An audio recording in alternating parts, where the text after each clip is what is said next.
Kansas news leader. We welcome you in on a Tuesday. Hi, everybody. Ralph here on the red couch, and you there by the TV set, and glad to have you along.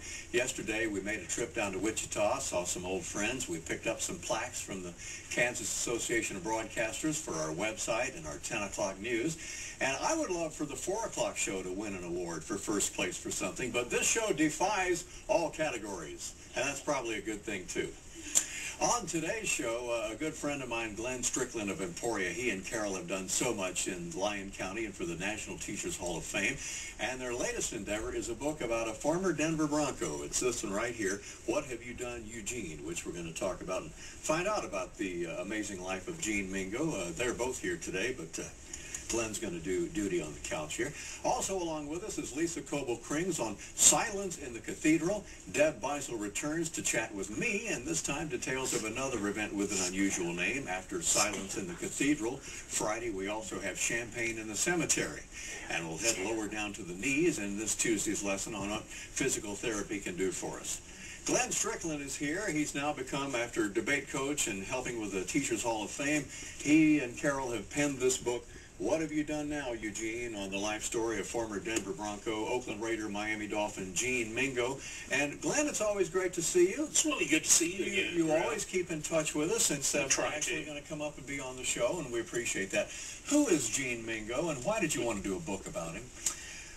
Well, first of all, Gene Mingo is one of the greatest professional football players in the history of the American Football League. He started when it started in 1960 with the Denver Broncos and led the league in scoring 3 of the first 4 years. And then Gene was a great running back. He still holds the record for the longest runs for the Denver Broncos as a halfback.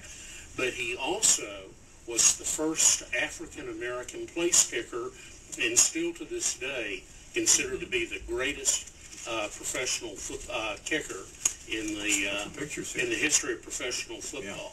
Yeah. The book starts with, and sadly should I mention that, is Gene Mingo mostly known in Denver for he was facing attempted first-degree murder charges in the shooting of his common-law wife. And is that something that still he's known for? There's Eugene and Sally on the other side there. I think that happened, and we were not living in Denver at the time. We had moved. In fact, we were living here when that happened. I think the thing is that Gene has done so much to overcome what had happened then, because he had been hurt. He was on drugs. Sally had come in, and Gene had accidentally shot her. He was taken to jail and what have you. And then later, he started studying again, and he has been the person that people in Denver go to talk to younger folks who are in the same kind of situation that Gene was in, and he's done a tremendous turnabout in his life. He's become inspirational to a lot of the young people. Very inspirational. He's still with us. He's still in Denver.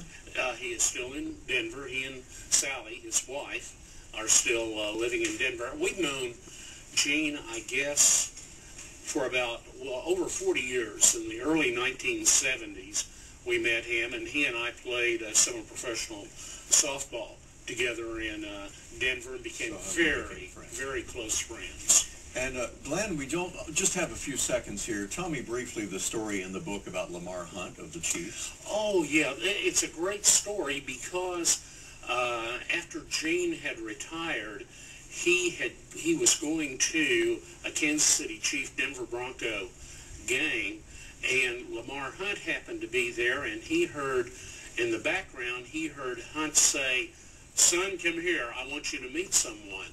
And it was one of Lamar Hunt's sons, and he said, "I want you to know that man.